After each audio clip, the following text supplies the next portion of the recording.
ये देखो, फिर से शुरू हो गई। मैं तो परेशान हो गई हूँ इस लड़की से। क्या हुआ माँ, क्यों इतना गुस्सा कर रही हो? गुस्सा न करूं तो क्या करूं? हाँ, कब से आवाज लगा रही हूँ, लेकिन इन मैडम को एक बार में सुनाई कहाँ देता है। ओहो माँ, आप ही देखो ना, मैंने कितना सुंदर डिजाइन बनाया, बस इसी में ध्यान लगा था मेरा, शायद इसीलिए आपकी आवाज सुनाई नहीं दी होगी। अच्छा बताओ क्या काम है, मैं ये बाद में पूरा कर लूंगी। कुछ काम नहीं, खाने की थाली कब से लगा कर रखी है, अब महारानी को फुर्सत मिल गई हो तो चलकर खा लो। अच्छा खाना खाना है, अब आप शुरू करो, मैं बस 2 मिनट में आऊं। हाँ हाँ पता है तेरे 2 मिनट। इतना कहकर हिना की माँ सुमित्रा गुस्से में वहां से चली गई और फिर खाने की मेज पर। अरे क्या हो गया, इतने गुस्से में क्यों हो भाग्यवान? अब आप ही समझा लीजिए अपनी लाडली को, मेरी तो एक नहीं सुनती। हाँ तो क्या हो गया, तुम पे ही तो गई है। आपको मजाक सूझ रहा है? यहाँ मेरा दिमाग खराब हो रहा है, सारा दिन बस मेहंदी के डिजाइन बनाती रहती है और कोई काम ही नहीं है इसे। इसका मतलब वो सच में तुम पर ही गई है। तुम्हें भी तो मेहंदी लगाने का बड़ा शौक था ना इस उम्र में। हाँ, पर मैं घर का सारा कामकाज निपटाने के बाद ये सब करती थी। अरे ये तो खाना पीना भी छोड़कर बैठी है। सुमित्रा अपने पति सुरेश से हिना की शिकायतें कर ही रही थी कि तभी हिना वहां आ गई। क्या बनाया माँ? खुशबू तो बड़ी अच्छी आ रही है।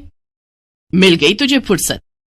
हाँ माँ, देखो ना मेरा आज का डिजाइन, पापा देखिए ना कैसा है। सच में डिजाइन तो वाकई बढ़िया बनाया है लाडो। ये लाडो बोल बोल कर आपने ही इसका दिमाग खराब करके रखा है। मेरी जान को कितना काम है पता है, ती जा रही है, मगर ये लड़की मेरी बिल्कुल मदद नहीं करती। ओहो, आज सिर्फ खरी खोटी ही सुनाओगी या कुछ खाना भी मिलेगा भाग्यवान? सुरेश की बात सुनकर सुमित्रा की हंसी निकल गई और उसे हंसता देख सभी लोग हंसने लगे। हिना अपने माता पिता की अकेली संतान थी। हिना को बचपन से ही मेहंदी के नए नए डिजाइन बनाने का बड़ा शौक था। वो कागज पर रोज कुछ न कुछ नया बनाने की कोशिश करती और फिर उसे अपने या अपनी माँ के हाथों पर लगाती। हिना के कॉलेज की पढ़ाई भी अब पूरी हो गई थी, तो अब उसके लिए रिश्ते आने भी शुरू हो गए थे। अरे सुमित्रा कहाँ हो, जल्दी आओ। क्या हुआ जी? जरा इस फोटो को तो देखो, कैसा है लड़का? दिखने में तो बहुत ही बढ़िया है। हाँ, वो कानपुर वाले फूफा जी है ना, उन्होंने बताया इस लड़के के बारे में। अपनी हिना के लिए कैसा रहेगा? लड़का काम क्या करता है और परिवार में कौन कौन है? फूफा जी बता रहे थे कि कानपुर में इनका अपना कारखाना है, वहां ये अपना दोने पत्तल और डिस्पोजल वगैरह बनाते हैं। ये अच्छा पैसा कमा लेता है, फूफा जी की रिश्तेदारी में है। हाँ, पर उससे पहले ये फोटो एक बार हिना को तो दिखा दो, उसे लड़का पसंद आ जाए तभी बात आगे बढ़ानी चाहिए ना। अरे हाँ, ये भी सही कह रही हो। लाडो, ओ लाडो, अरे कहाँ है बिटिया? सुरेश ने फौरन जाकर कमल की फोटो हिना को दिखाई तो हिना को भी कमल पसंद आ गया। उधर कमल को भी हिना पहली ही नजर में भा गई और इस तरह से कुछ ही दिनों में कमल और हिना की शादी खूब धूमधाम से हो गई। शादी के बाद कमल और हिना अपनी गृहस्थी में बहुत खुश थे। फिर एक शाम। ये क्या लिख रही हो हिना? लिख नहीं रही हूँ, मेहंदी का डिजाइन बना रही हूँ। अच्छा, पर कागज पर क्यों? प्रैक्टिस तो रोज ही करनी होती है ना, तो इसीलिए कागज पर डिजाइन बनाती हूँ। अच्छा, अब जरा दिखाओ तो सही। अरे वाह, ये डिजाइन क्या सच में तुमने बनाया है? हाँ अच्छा है ना, अब मैंने और भी बनाकर रखे हैं, रुकिए मैं भी लेकर आती हूँ। हिना ने अपने बनाए सारे डिजाइन्स कमल को दिखाए, जो कमल को बहुत पसंद आए और उसने हिना की खूब तारीफ की। सब कुछ अच्छा चल रहा था और ऐसे ही हंसी खुशी दिन बीत रहे थे। लेकिन फिर एक सुबह। हेलो, क्या हुआ राठी जी, इतनी सुबह सुबह फोन क्यों किया? सर आप जल्दी से आ जाइए, गजब हो गया, अपनी फैक्ट्री में आग लग गई है सर, सब कुछ जल गया सर, कुछ भी नहीं बचा सर, जल्दी आ जाइए आप। फोन पर अपने मैनेजर की बात सुनकर कमल के पैरों तले जमीन खिसक गई। फैक्ट्री पहुंचा तो देखा वाकई फैक्ट्री पूरी तरह से जल रही थी। तभी एक जलती हुई बड़ी सी लकड़ी कमल पर आ गिरी, जिसकी वजह से वो बुरी तरह झुलस गया। उसे फौरन अस्पताल पहुंचाया गया और यहाँ से सब कुछ बदल गया। फैक्ट्री के काम को बढ़ाने के लिए कमल ने हाल ही में कई सारी नई मशीनें लोन पर खरीदी थी। मशीनें तो नहीं बची, लेकिन लोन चुकाने के चक्कर में पहले कमल की गाड़ी बिकी और फिर घर। मजबूर होकर कमल और हिना अब किराए के मकान में रहने लगे थे। फिलहाल कमल की हालत ऐसी नहीं थी कि वो कोई और काम कर सके। ऐसे में हिना ने घर चलाने का जिम्मा उठाया और वो घर घर जाकर औरतों के हाथों पर मेहंदी लगाने लगी। हालांकि इस काम से उसे बहुत कम पैसे ही मिल पा रहे थे, लेकिन हिना फिर भी पूरी मेहनत कर रही थी। क्या से क्या हो गया ना हिना, मैं किसी काम का नहीं रहा, हम बर्बाद हो गए। मैंने कहा था तुम्हें रानी बनाकर रखूंगा, मगर मेरे रहते हुए भी तुम्हें कितना संघर्ष करना पड़ रहा है। ऐसा क्यों कह रहे हैं आप बिल्कुल चिंता मत कीजिए, देखना धीरे धीरे सब ठीक हो जाएगा। हिना चाहती थी कि वो अपना एक पार्लर खोले, लेकिन फिलहाल ये मुमकिन नहीं था। मेहंदी लगाने का काम भी सीजन पर ही मिल पाता था, तो अब दिक्कत खाने पीने की भी होने लगी। ऐसे में हिना ने एक सेठ के घर मेड का काम करना शुरू कर दिया। और फिर एक दिन, सुन, तुझे कोई मेहंदी वाली पता है क्या? क्यों मैडम? अरे वो तीज आ रही है ना, तो मेहंदी लगवानी थी। हाँ, बाहर इतनी गर्मी, अब ऐसे में कौन बाहर जाए, तो घर पर ही आकर कोई लगा दे तो बढ़िया रहेगा। अब हाँ मैडम, मैं बहुत अच्छी मेहंदी लगाती हूँ, आप मुझसे लगवा लो। ना ना ना, अगर खराब कर दी तो? तीज की पार्टी है मेरे यहाँ, मेहंदी तो बढ़िया ही लगवानी है मुझे। मैडम आप बिल्कुल चिंता मत कीजिए, और रुकिए, मैं अभी आपको कागज पर मेहंदी का डिजाइन बनाकर दिखाती हूँ, फिर आगे आप ही तय करना। इतना कहकर हिना ने फौरन एक कागज लिया और कुछ ही देर में उस पर एक बहुत ही सुंदर मेहंदी का डिजाइन बना दिया। और फिर, अरे वाह, ये तो सच में बहुत सुंदर है, बिल्कुल नया और बहुत ही खूबसूरत डिजाइन है। अब तू ये डिजाइन मेरे हाथ पर भी सेम टू सेम लगा देगी ना? हाँ मैडम, आप मुझ पर विश्वास कीजिए, मैं बचपन से ये करती आई हूँ। उस दिन हिना ने पूरे मन से अपनी मालकिन के दोनों हाथों पर मेहंदी लगाई। हिना ने जो डिजाइन बनाया था वो एकदम नया था और सुंदर भी। फिर अगले दिन, नमस्ते साहब, वो आपको कुछ? हाँ, मैं तुम्हारा ही इंतजार कर रहा था। ये कल शिवानी के हाथों पर तुम ही ने मेहंदी लगाई थी ना? जी साहब, मैंने ही लगाई थी। अब कोई गलती हो गई क्या मुझसे? नहीं, ऐसी कोई बात नहीं है। बस ये जानना था तुमसे कि मेहंदी का वो डिजाइन कहाँ से देखकर लगाया तुमने? कहीं से नहीं साहब, वो तो मैंने खुद से सोचा था, मैं कभी कहीं से देखकर डिजाइन नहीं बनाती। अच्छा, अगर ऐसा है तो जरा ये कागज और जरा इस पर एक मोर की थीम पर बेस्ड एक डिजाइन बनाकर दिखाओ, पर याद रहे डिजाइन बिल्कुल नया होना चाहिए। जी साहब, बस 2 मिनट दीजिए। हिना ने बस कुछ मिनटों के अंदर वो करके दिखा दिया, जिसे देखकर उसका मालिक साहिल मल्होत्रा हैरान रह गया। वाह, सच में कमाल है ये तो। अब तुमने डिजाइनिंग सीखी है क्या कहीं से? नहीं साहब, सीखी तो नहीं, लेकिन मुझे बचपन से ही शौक है मेहंदी लगाने का, तो बस इसीलिए। समझ गया। देखो हिना, तुम्हारा हुनर लाजवाब है और तुम्हें अपने इस हुनर को ऐसे बेकार नहीं जाने देना चाहिए। जी मतलब? तुम्हें पता है ना, मेरी फैक्ट्री में लेडीज कपड़ों के लिए कपड़ा बनता है, लेकिन काफी समय से मैं परेशान हूं क्योंकि सूट साड़ियों वगैरह के लिए मेरे पास नए डिजाइन की कमी पड़ गई है। लेकिन अब लगता है ये कमी नहीं रहेगी। बोलो, बतौर डिजाइनर मेरे लिए काम करोगी तुम? जी साहब, बिल्कुल करूंगी। ये हिना के लिए सपने के सच होने जैसा था। अब वो काम वाली बाई से एक डिजाइनर बन गई। वो साहिल की फैक्ट्री में बनने वाले कपड़ों के लिए हर रोज नए नए डिजाइन बनाने लगी, और इसके बाद साहिल के फैक्ट्री में बनने वाले कपड़े की डिमांड काफी बढ़ गई, और इसके चलते हिना को भी उसके काम की बढ़िया सैलरी मिलने लगी। हिना अब अपनी कमाई से न सिर्फ अपना घर खर्च चलाने लगी, बल्कि उसने शहर के बढ़िया डॉक्टर से कमल का इलाज भी कराया, जिससे कमल बहुत जल्दी ठीक हो गया और उसने भी काम करना शुरू कर दिया। पर इस सब में पूरा 1 साल बीत गया और एक बार फिर से तीज का त्योहार आया। देखिए तो कैसी लग रही हूं मैं? बिल्कुल चांद जैसी लग रही हो। हिना ने नई हरे रंग की साड़ी पहनी हुई थी, जो उसने खुद डिजाइन की थी, और वाकई वो उसमें बहुत ही सुंदर लग रही थी। हिना, तुम सच में बहुत बहादुर हो। मैं तो उस हादसे के बाद उठकर खड़ा ही नहीं हो पाता, लेकिन तुमने सब कुछ ठीक कर दिया। तीज का ये त्योहार ही इसलिए है जी, मैं आपको कभी कुछ नहीं होने दूंगी।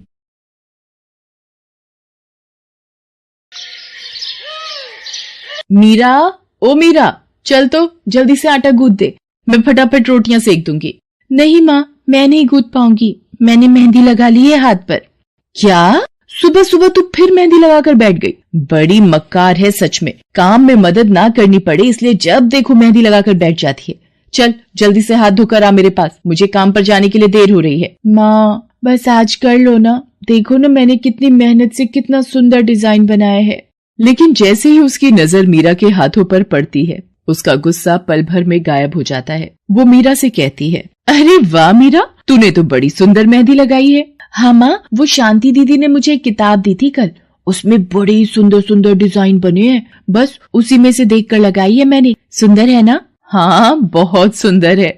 अरे लेकिन मुझे तो ओफो, फिर लगा लिया ना तूने बातों में। पहले से ही देर हो रही है, ऊपर से तू भी मेहंदी लगाकर महारानी जैसे बैठ गई है। माँ, तुम इतना परेशान क्यों होती हो? 1-2 घंटे में जब मेरी मेहंदी सूख जाएगी तो मैं घर के सारे काम कर दूंगी।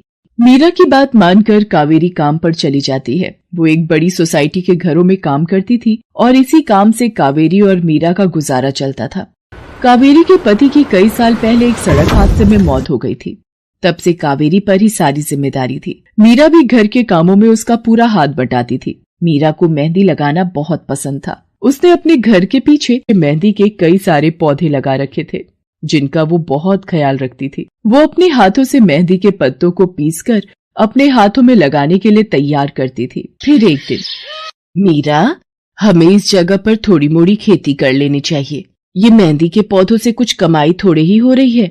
खेती कर लेंगे तो कुछ पैसे ही बन जाएंगे। नहीं माँ, मेरे मेहंदी के पौधों को हाथ भी मत लगाना। बाजार से मेहंदी खरीदने के तो पैसे हैं नहीं हमारे पास। अब इन्हें तो रहने दो। ये कहते हुए मीरा की आंखों में आंसू थे। कावेरी उसके सिर पर हाथ रखते हुए कहती है, मीरा, मैं जानती हूँ तुझे मेहंदी लगाना बहुत अच्छा लगता है, लेकिन बेटा अपनी हालत तो तुझे पता ही है ना। मैं कितनी मुश्किल से। माँ, सब समझती हूँ मैं। जाओ, कर लो जो करना है। इतना कहकर मीरा रोते हुए वहाँ से चली जाती है। कावेरी को उसके लिए बुरा लग रहा था। वो मीरा की मेहंदी के पौधों को कुछ नहीं करती। ऐसे ही कई दिन गुजर जाते हैं। ज्यादा काम करने की वजह से कावेरी की तबीयत खराब रहने लगी। वो बहुत जल्दी जल्दी बीमार पड़ने लगी। तो मीरा ने उससे कहा, माँ, तुम रहने दो, तुम्हें बुखार है, रात भर सोई नहीं हो, मैं चली जाती हूँ काम पर। नहीं मीरा, तू कैसे? ना, नहीं, मैं ठीक हूँ, मैं जाती हूँ। कावेरी जैसे ही उठकर चलने की कोशिश करती है, अचानक उसे चक्कर आ जाता है। मीरा उसे सहारा देकर बिस्तर पर लिटा देती है और उससे कहती है, बस माँ, अब तुम आराम करोगी और काम पर अब से मैं जाऊंगी। कावेरी घर पर रहकर आराम तो कर रही थी, लेकिन वास्तव में उसे अच्छे इलाज की भी जरूरत थी, जिसके लिए पैसे थे नहीं। दूसरी तरफ अब हर रोज मीरा काम पर जाती और लौटकर घर के भी सारे काम उसे ही करने पड़ते थे। इस सब में उसे मेहंदी लगाने का बिल्कुल भी वक्त नहीं मिल पाता था। मीरा, कितने दिन हो गए तूने मेहंदी नहीं लगाई? हाँ माँ, बस मन नहीं कर रहा। अच्छा, मेहंदी लगाने का तेरा मन नहीं? मैं सब जानती हूँ। मैंने बिस्तर पकड़ लिया है और मेरी फूल सी बच्ची पर सारे काम पड़ गए हैं। अब बस बहुत हो गया आराम। मीरा, जा, तू जाकर मेहंदी लगा ले, आज मैं जाऊंगी काम पर। नहीं माँ, तुम कहीं नहीं जाओगी, मैं कर लूंगी सब। और मैं सच बोल रही हूँ, मैं बड़ी हो गई हूँ, ये मेहंदी वेहंदी का मुझे शौक नहीं। इतना कहकर मीरा काम पर जाने के लिए घर से निकल जाती है। कावेरी की आंखों में आंसू आ जाते हैं। मीरा सोसाइटी के कई घरों में काम करती थी। उन्हीं में से एक घर आरती का भी था। उसके घर पर तीज का त्योहार बड़े धूमधाम से मनाया जाता था। तीज की तैयारियों में मीरा भी मदद कर रही थी। इसी बीच, अरे ऐसे कैसे? मैंने सारे रिश्तेदारों को बुला लिया है, मेरी सारी फ्रेंड्स भी आने वाली हैं। मैं क्या कहूँगी उन्हें? फोन पर काफी देर बहस करने के बाद आरती फोन रख देती है। उन्हें उदास देखकर मीरा उससे पूछती है, क्या हुआ मैडम जी, आप कुछ परेशान लग रहे हो? हाँ मीरा, बड़ी मुसीबत हो गई। कल तीज का फंक्शन है, मैंने सबको मेहंदी लगवाने के लिए यहीं बुला लिया है और आखिरी मौके पर ये पार्लर वाली धोखा दे गई। कह रही है कल नहीं आ पाएगी। अब क्या होगा? इतनी जल्दी कौन तैयार होगा सबको मेहंदी लगाने के लिए? मैडम जी, वैसे मैं भी ठीक ठाक मेहंदी लगा लेती हूँ। अरे हाँ, कावेरी ने मुझे बताया तो था एक बार कि तुझे मेहंदी लगाने का बहुत शौक है। वैसे मुझे तो कोई परेशानी नहीं है, तू देख ले बेटा, बहुत सारे हाथ लगाने होंगे और मेहंदी बढ़िया लगनी चाहिए सबके। आप बिल्कुल चिंता मत करिए मैडम जी, मैं सब अच्छे से करूँगी। बहुत दिनों बाद मीरा के चेहरे पर खुशी थी। उसने घर पहुंचते ही मेहंदी के खूब सारे पत्ते तोड़कर पत्थर पर पीसना शुरू कर दिया। ये देखकर कावेरी ने मीरा से कहा, अरे मीरा, शाम हो गई है, अब मेहंदी मत लगा, मौसम भी ठंडा है बेटा। ये मेहंदी मैं अपने लिए नहीं पीस रही माँ, वो 5वें फ्लोर वाली मैडम जी है ना, कल उनके यहाँ लगानी है। अच्छा बेटा, पर ध्यान से बेटा, वो बड़े लोग हैं, कोई गलती ना हो जाए। माँ, तुम बिल्कुल चिंता मत करो, मेहंदी लगाने में मुझसे कभी कोई गलती हो ही नहीं सकती। मीरा खूब सारी मेहंदी तैयार करके अगले दिन आरती के घर पहुंच जाती है। वो अपनी मेहंदी को कोन में भरने लगती है कि तभी आरती की एक फ्रेंड आरती से, आरती, ये किसे बुला लिया तुमने? मैंने जिस पार्लर का नंबर दिया था तुम्हें, उससे बात नहीं हुई क्या? हुई तो थी, लेकिन उसने आखिरी वक्त पर मना कर दिया। तुम बिल्कुल चिंता मत करो, ये मीरा है, मेरी हाउसमेड है ना कावेरी, ये उसी की बेटी है, बहुत अच्छी मेहंदी लगाती है ये।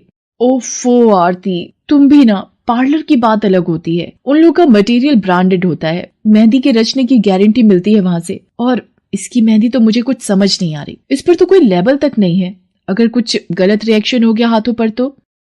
आप बिल्कुल चिंता मत कीजिए मैडम जी, ये मेहंदी मैंने खुद पीस कर तैयार की है। मेरे पास बहुत सारे मेहंदी के पौधे हैं, इसमें कुछ भी ऐसा नहीं है जो आपके हाथों को नुकसान दे। ना भाई ना, सॉरी आरती, बट मैं अपने हाथों को लेकर कोई रिस्क नहीं ले सकती। तुम सब लगवाओ, मैं तो पार्लर जाकर ही लगवाऊंगी। इतना कहकर आरती की दोस्त शालिनी वहां से चली जाती है। आरती मीरा को इशारा देकर काम शुरू करने को कहती है।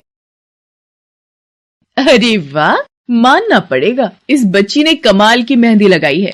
मुझे तो नहीं लगता कि इस मेहंदी का वैसा रंग आएगा जैसा पार्लर वाली मेहंदी का आता है। अब बस भी करो शालिनी, मेहंदी कैसी रचेगी ये कल तक पता चल ही जाएगा ना। बच्ची है वो, उसे इस तरह डराओ तो मत।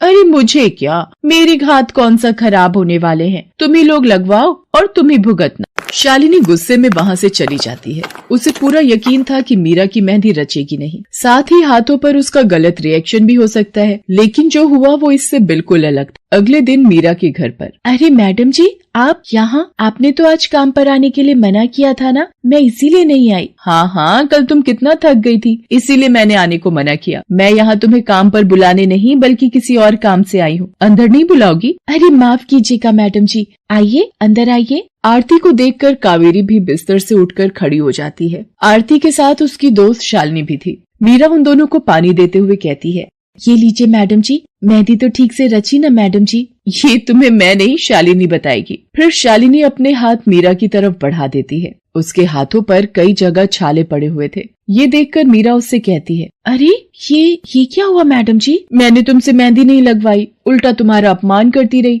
उसी की सजा मिली है मुझे। मैंने सबसे महंगे वाले पार्लर में जाकर मेहंदी लगवाई। मैंने उनसे जोर देकर कहा कि मेहंदी का रंग बहुत बढ़िया आना चाहिए। इस चक्कर में उन्होंने पता नहीं क्या क्या मिला दिया मेहंदी में, और मेरे हाथों का ये हाल हो गया। और दूसरी तरफ तुम्हारी मेहंदी, जिसने भी लगवाई उसके हाथों की रंगत ही अलग है। देखो आरती के हाथ देखो जरा। आरती ने अपने हाथ आगे बढ़ा दिए, जिन पर मीरा के हाथों से लगी मेहंदी का बहुत ही अच्छा रंग चढ़ा था। फिर आरती कावेरी के पास जाकर उससे बोली, बस कावेरी, ये झाड़ू पोछा और बर्तन बहुत करवा लिए तुमने मीरा से, ये अब वो करेगी जो इसे करना चाहिए। जी क्या मतलब मैडम जी? ये अब मेहंदी लगाएगी सबके हाथों पर। हमारी एक दोस्त का अपना ब्यूटी पार्लर है, उसे मीरा का काम और उसकी मेहंदी की क्वालिटी बहुत अच्छी लगी। वो मीरा को अपने यहाँ काम देना चाहती है, अच्छे पैसे भी देगी वो मीरा को, और तो और वहाँ रहकर मीरा पार्लर के दूसरे काम भी सीख पाएगी। आरती की बात सुनकर कावेरी की आंखों में आंसू आ जाते हैं। वो हाथ जोड़कर आरती का शुक्रिया अदा करती है। मीरा भी बहुत खुश थी। अब न सिर्फ वो अपना मेहंदी लगाने का शौक पूरा कर सकती थी, बल्कि अच्छे पैसे कमाकर अपनी माँ का इलाज भी करवा सकती थी। एक समय की बात है, केशवपुर नामक गांव में सरला नाम की एक बूढ़ी विधवा औरत अपने बेटा बहू के साथ रहती थी। सरला की बहू जया स्वभाव से बहुत बुरी थी। वो रोजाना सरला से बात बात पर लड़ती रहती थी। सरला का पति किशन शहर में मजदूरी करता था, इसलिए वो कभी कभी ही गांव आ पाता था। किशन शहर से घर खर्चे के लिए पैसे भेजता तो 2 लिफाफे भेजता, एक अपनी माँ के नाम और एक अपनी पत्नी के नाम। पर जया सरला के पैसे भी अपने पास ही रख लेती थी। ऐसे ही एक दिन, ये सरला देवी और जया जी के नाम के मनी ऑर्डर हैं। लाओ भैया, जल्दी से मुझे दे दो। ये सरला देवी के हस्ताक्षर करके ही उन्हें मिलेगा। माँ जी आराम कर रही हैं, लाओ मैं अंगूठा लगवा कर लाती हूँ। ए बुढ़िया, जल्दी से इस कागज पर अंगूठा लगा दे। भैया मनी ऑर्डर मुझे दे दो। जया सारे पैसे अपने पास रख लेती है और अपने और बेटे बिट्टू के लिए खाने पीने की चीजें खरीद लाती है। माँ बहुत भूख लगी है। ये देख मैं तेरे लिए कितने सारे पकवान लाई हूँ, पूड़ी, छोले, समोसे, कचौड़ी। चल हम दोनों मिलकर खाते हैं, मजा आ जाएगा। जया बहू, बहुत भूख लगी है, सुबह से कुछ भी नहीं खाया है। अगर थोड़ा सा कुछ खाने को मिल जाता तो। पता नहीं इस बुढ़िया को कितनी भूख लगती है, जब देखो हम माँ बेटे के खाने पर नजर लगाती रहती है। ये ले पकड़, आधी कचौड़ी दे रही हूँ, अब रात तक कुछ खाने को नहीं मिलेगा। और तुझे तो मैंने बोला था कि कपड़े धो देना, तेरे से अभी तक कपड़े नहीं धुले। ये कचौड़ी खाकर चुपचाप सारे कपड़े धो देना, नहीं तो मुझसे बुरा कोई नहीं होगा। बेचारी सरला कचौड़ी का एक टुकड़ा खाकर भला क्या पेट भरती। वो फिर से दोबारा काम पर लग जाती है। एक दिन किशन शहर से वापस आने वाला था। जया को पता था कि जब किशन सरला से पूछेगा कि वो उसे पैसे बराबर भेजता है तो उसे मिलते हैं या नहीं। ये बात सोचकर जया थोड़ा घबरा जाती है और वो सरला से कहती है, ओ बुढ़िया, अगर तूने अपने बेटे से कहा कि तुझे उसके भेजे हुए पैसे नहीं मिलते तो मुझसे बुरा कोई नहीं होगा। वो तो एक दिन रहकर चले जाएंगे, उसके बाद जो मैं तेरा हाल करूंगी ना, फिर तू देखती रह जाएगी। इसलिए अपने बेटे के सामने दुखड़े रोने की कोशिश मत करना। नहीं बहू, मैं किशन को कुछ नहीं कहूंगी। माँ, मैंने तुम्हें पैसे भेजे थे, वो तुम्हें मिल गए थे ना? अरे आप बिना कैसी बातें करते हो? माँ जी को मैं बराबर से पैसे देती रहती हूँ। माँ जी, ये लो गरम गरम पनीर के पकौड़े, आप भी खाओ। किशन 2 दिन रहकर शहर वापस चला जाता है। जया फिर से अपने रूप में आ जाती है। दिन भर सरला काम करके एक दिन चक्की से आटा पिसवा कर लौट रही थी कि अचानक उसे चक्कर आ जाते हैं। रिक्शा में जाती एक लड़की देख लेती है। भैया, इन्हें उठाने में मेरी मदद करो, बेचारी पता नहीं कौन है। सुमन, ये तेरे साथ कौन है? ये रास्ते में बेहोश हो गई थी, मैं इन्हें घर ले आई, लगता है इन्हें होश आ गया है। अब कैसा लग रहा है आपको? मैं ठीक हूँ बेटी, तुम्हारा बहुत बहुत शुक्रिया बेटी। माँ जी, आप इतनी भारी आटे की बोरी अकेले ही उठा कर ले जा रही थी, आपके बच्चे या कोई? सरला की आंखों में आंसू आ जाते हैं, वो रो पड़ती है। माँ जी, कोई परेशानी है तो आप हमसे कह सकते हो, मुझे लग रहा है आप बहुत परेशानी में हो। क्या करूं बेटी, मैं इस जीवन से हार गई हूँ। सरला के दुख का घड़ा फूट जाता है और वो सारा दुख सुमन और बाकी लड़कियों को बताती है। अब इस संसार में जीने की कोई इच्छा नहीं है मेरी। माँ जी, ऐसा मत सोचिए, आप जीवन से यूं निराश मत होइए। अब आप अपनी बहू के पास वापस मत जाना, आप यहाँ हमारे साथ रहो। बेटी, तुम बहुत अच्छी हो, भगवान तुम्हारा भला करे। तुम लोग यहाँ गांव में रहती हो क्या? जी माँ जी, हम मेहंदी वाली हैं। हम लोग मेहंदी लगाने का काम करती हैं और आसपास के गांव और शहरों में मेहंदी लगाने जाती हैं। क्या मैं भी ये काम सीख सकती हूँ? क्यों नहीं, बिल्कुल, और ये तो बहुत अच्छी बात है। हमारे ग्रुप में आप भी जुड़ जाओगे, मैं आपको मेहंदी लगाना सिखाऊंगी। सरला अब उन लड़कियों के साथ ही रहने लगी और कुछ ही समय में वो बहुत अच्छी मेहंदी लगाना सीख गई। इधर जया सरला के कुछ दिन तक वापस न आने से घबरा जाती है। ये बुढ़िया इतने दिनों से कहाँ गायब है, मुझे तो कोई खोज खबर नहीं है। बिट्टू के बापू ने हम सबको अचानक शहर बुलाया है, वहां जाकर अब यही बोलना पड़ेगा कि बुढ़िया की तबीयत खराब थी इसलिए नहीं ला सकी। जया बिट्टू को लेकर किशन के पास शहर पहुंचती है। क्या हुआ जया, माँ तुम्हारे साथ नहीं आई? वो माँ जी की तबीयत कुछ ठीक नहीं थी, इसलिए मैंने उन्हें बोला कि वो गांव में ही रहें। बेकार में सफर करती तो उनकी तबीयत और खराब हो जाती। पर तुमने मुझे अचानक क्यों शहर क्यों बुला लिया? अरे वो हमारे सेठ जी की लड़की की शादी है, इसलिए उन्होंने बोला कि कोई ऊपर के कामों के लिए मिल जाए। मैंने सोचा तुम्हें बुला लेता हूँ, और माँ भी थोड़े दिन के लिए मेरे पास रह लेगी।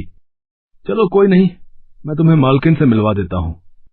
देखो किशन, शाम को मेहंदी का समारोह है तो काम अच्छे से निपटाने हैं। जितने भी मेहमान आएंगे उनके स्वागत में कोई कमी ना होने पाए। आप चिंता मत करो मालकिन, सब हो जाएगा। ये मेरी पत्नी है, मैंने इसे गांव से बुला लिया है, ये सब संभाल लेगी। जया मेहंदी समारोह की तैयारियों में काम करवाने लगती है। सब मेहमान आने लगते हैं। रिचा, मेहंदी वाली अभी तक नहीं आई, कितने बजे का टाइम दिया था? मम्मी, मेरी उनसे बात हो गई है, बस कुछ ही देर में आती होंगी। लो वो आ गई। माँ जी, ये यहाँ कैसे? मेहंदी वाली लड़कियों के साथ? माँ यहाँ? जया, तुम तो कह रही थी कि माँ बीमार है और गांव में है, पर माँ मेहंदी वाली लड़कियों के साथ क्या कर रही है? मुझे कुछ समझ नहीं आ रहा। मैं माँ के पास जा रहा हूँ। माँ, तुम यहाँ इन सबके साथ? किशन बेटा, आप मेरे साथ इधर आइए, मैं आपको सब बताती हूँ। ये लड़की इनको सब कुछ बता देगी। शायद आप नहीं जानते हैं, आपकी पत्नी ने आपकी माँ पर बहुत जुल्म किए हैं, इसीलिए ये बेचारी अपना घर छोड़कर हमारे साथ रहने को मजबूर थी। सुमन किशन को सारी सच्चाई बताती है। सरला की आंखों में आंसू आ जाते। किशन सबके साथ जब घर आ जाता है। जया, तुम्हें शर्म आनी चाहिए, तुमने मेरी माँ के साथ इतना बुरा व्यवहार किया। तुम्हारी वजह से मेरी माँ दर दर भटक रही है। अब तुम मेरे साथ एक पल भी नहीं रहोगी। बिट्टू को मैं पाल लूंगा। अभी के अभी अपने मायके निकल जाओ। ऐसा मत कहो, मैं आप लोगों के बिना कैसे रहूंगी। मुझे माफ कर दो, मुझे माफ कर दो, मेरे से गलती हो गई। माँ जी मुझे माफ कर दो। किशन बेटा, मैं किसी से भी नाराज नहीं हूँ। जया बहू को माफ कर दे। गलती इंसान से ही होती है बेटा। मैंने जया बहू को माफ कर दिया। किशन जी आप चिंता मत कीजिए, आपकी माँ जी अब हमारे साथ ही काम करेंगी। उस दिन के बाद जया ने अपना व्यवहार बदल लिया। सरला ने मेहंदी लगाना नहीं छोड़ा। वो अपनी मेहंदी लगाने के काम को करती रही। जया को अपनी गलती का एहसास हो गया था। अब वो भी सरला की बहुत देखभाल करती थी। संध्या की बुआ जो कि दिल्ली में रहती थी, वो उसके लिए एक अच्छे घर का रिश्ता लेकर आई थी। देखो भैया, मेरी इतनी जान पहचान तो नहीं है लड़के वालों से, पर इतना जानती हूँ अड़ोस पड़ोस में कहीं पूछोगे तो लोग अच्छा घर ही बताएंगे। ठीक है सुमन, अगर तुम कहती हो तो लड़के वालों को एक बार बुला लेते हैं। अब संध्या भी लड़के को देख लेगी। संध्या की बुआ लड़के वालों से अपने तरीके से बात कर लेती है और कुछ दिनों बाद संध्या की शादी विपुल नाम के लड़के से हो जाती है। पता नहीं इस काम वाली को छुट्टी लेकर गांव अभी जाना था। उसे पता था शादी वाला घर है, नई नवेली दुल्हन आएगी तो घर में 100 काम होंगे, फिर भी बिना बताए गांव निकल गई।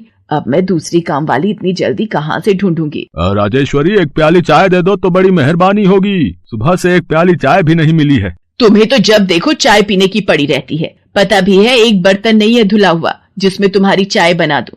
ढेरों बर्तन रसोई में पड़े हैं झूठे। माँ मैं कॉलेज जा रही हूँ, तुम मुझे ये मत कहना कि मैं छुट्टी कर लूं और तुम्हारे साथ घर का काम करवाऊं। मेरा आज बहुत बड़ा प्रोजेक्ट सबमिट होना है, इसलिए मैं तो कोई काम नहीं कर सकती। ये लो, अब इसे भी अभी कॉलेज जाना था। अब मैं क्या करूं, कुछ समझ नहीं आ रहा। संध्या की सास राजेश्वरी अभी काम वाली को लेकर परेशान हो ही रही थी। तभी संध्या राजेश्वरी की सारी बातें सुन लेती है और रसोई में जाकर बर्तन धोने लगती है। अरे संध्या बहू, तुम ये रसोई में क्या कर रही हो? हटो हटो हटो, ये झूठे बर्तन तुमसे थोड़ी करवाऊंगी। अभी तुम्हारे हाथों की मेहंदी भी नहीं उतरी। माँ जी आप परेशान मत हो, मैं थोड़ी देर में ही सारा काम निपटा दूंगी। आप अकेले इतना काम नहीं कर पाओ। ठीक है, अगर तुम कहती हो तो मैं कोई और काम कर लेती हूँ। माँ पड़ोस में किसी से पता करो, शायद कोई और काम वाली मिल जाए। मैंने पूछा था पर अभी किसी भी काम वाली के पास समय नहीं है। पुलकित काम पर चला जाता है।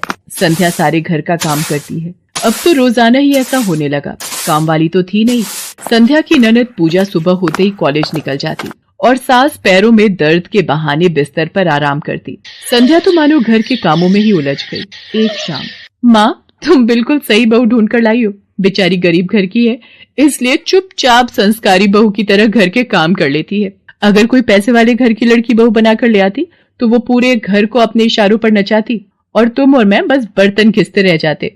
तभी तो मैंने इसकी बुआ को शादी के लिए हाँ कह दिया था। मुझे पता है ये गरीब घर की लड़कियां बड़ी सीधी सादी बहुएं साबित होती हैं।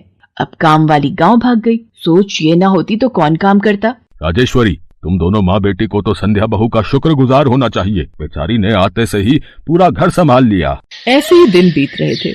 संध्या सभी घर वालों की देखभाल का पूरा ध्यान रखती थी। एक दिन, क्या हुआ पुलकित बेटा, तुम इतने परेशान क्यों हो? और आज तुम ऑफिस भी नहीं गए? पापा मेरी नौकरी छूट गई है। कंपनी घाटे में चल रही थी, इसलिए उन्होंने मेरे जैसे बहुत से वर्कर्स को अचानक निकाल दिया। दिमाग खराब हो रहा है, गाड़ी की किश्त भरनी है, घर का लोन भी पूरा नहीं हुआ है। घर का खर्चा अब सब कुछ कैसे होगा, कुछ समझ में नहीं आ रहा है। पुलकित बेटा चिंता मत कर, अब कोई ना कोई रास्ता निकल आएगा। ज्यादा होगा तो कुछ दिनों के लिए मैं कोई काम कर लूंगा। पापा मेरे होते हुए आप काम नहीं करोगे, मैं कुछ सोचता हूँ। पुलकित दूसरी नौकरी को लेकर परेशान था। उसे कोई काम नहीं मिल रहा था। घर में पैसों की तंगी भी शुरू हो गई। पुलकित ने अपनी गाड़ी बेच दी। घर के लोन को लेकर वो परेशान था। 15,000 रुपए की किश्त उसे भरनी थी। तभी, भैया मेरे कॉलेज की फीस इस बार बहुत लेट हो गई है। मेरा आखिरी साल है, अगले महीने की 5 तारीख तक 12,000 रुपए फीस के भरने हैं। मैं कुछ इंतजाम करता हूँ। ऐसे खाली हाथ पर हाथ रखकर मैं नहीं बैठ सकती, मुझे कुछ सोचना होगा। पता नहीं, हो सकता है किरण ने बात कर ली होगी, पूछती हूँ।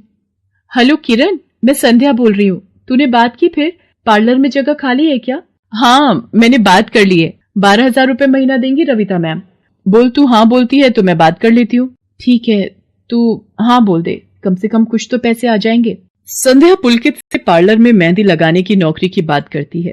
पहले तो वो मना करता है, पर संध्या उसे समझाती है। पुलकित, मैं जानती हूँ आप परेशानी के दौर से गुजर रहे हो। मैंने आपसे शादी के बाद हर सुख दुख में साथ निभाने का वादा किया था और आप परेशान मत हो, मैं घर और बाहर दोनों का काम एक साथ संभाल लूंगी।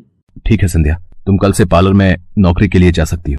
अगले दिन से संध्या सारे घर के काम के साथ साथ पार्लर भी जाती और वहां पर पूरा दिन मेहंदी लगाने का काम करती और शाम के वक्त घर आती। संध्या बहुत मेहनत कर रही थी ताकि वो अपने परिवार की मदद कर सके।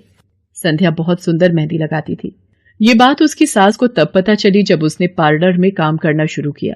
संध्या को पार्लर में काम करते हुए 1 महीना बीत चुका था। पार्लर की मालकिन रविता भी संध्या के मेहंदी लगाने के काम को देखकर बहुत खुश थी। संध्या, तुम सचमुच बहुत मेहनती हो। पिछले 1 महीने में बहुत से क्लाइंट तुम्हारी तारीफ कर रहे हैं और अपनी फैमिली फ्रेंड्स की शादी या सगाई फंक्शन के लिए तुम्हें ही मेहंदी के लिए बुक करना चाहते हैं। और हाँ, ये तुम्हारी सैलरी 12,000 रुपए। बाकी ये तुमने ओवर टाइम भी शादी के सीजन में बहुत किया है, उसके 6,000 रुपए अलग से दे रही हूँ। थैंक यू मैम, आपने मेरे काम की इतनी तारीफ की। मैं तो बस भगवान की कृपा से मेहनत से करती हूँ। संध्या घर आ जाती है और 12,000 रुपए पूजा के हाथ में रखती है। पूजा, ये तुम्हारी कॉलेज की फीस के पैसे, तुम कल ही अपनी फीस जमा कर देना। भाभी, ये तो आपकी मेहनत की कमाई है, आप ये सारे पैसे मुझे दे रहे हो? नहीं नहीं भाभी। पूजा, तुम मुझे अपनी भाभी कहती हो ना, और भाभी तो माँ समान होती है, तो क्या तुम अपनी भाभी माँ के पैसे नहीं लोगी? तुम अपने भैया से भी तो लेती हो ना। फिर मेरे और अपने भैया में फर्क है, मैं भी तो इस घर का हिस्सा हूँ, इसलिए ये पैसे रख लो। मुझे माफ कर दो भाभी, मैंने ना जाने आपके बारे में क्या क्या गलत सोचा। पुलकित को भी दूसरी नौकरी मिल जाती है। अब संध्या और पुलकित दोनों मिलकर काम करते थे। राजेश्वरी और पूजा भी अब संध्या की घर के कामों में बहुत मदद करती थी। परिवार में खुशियां फिर से लौट आई थी।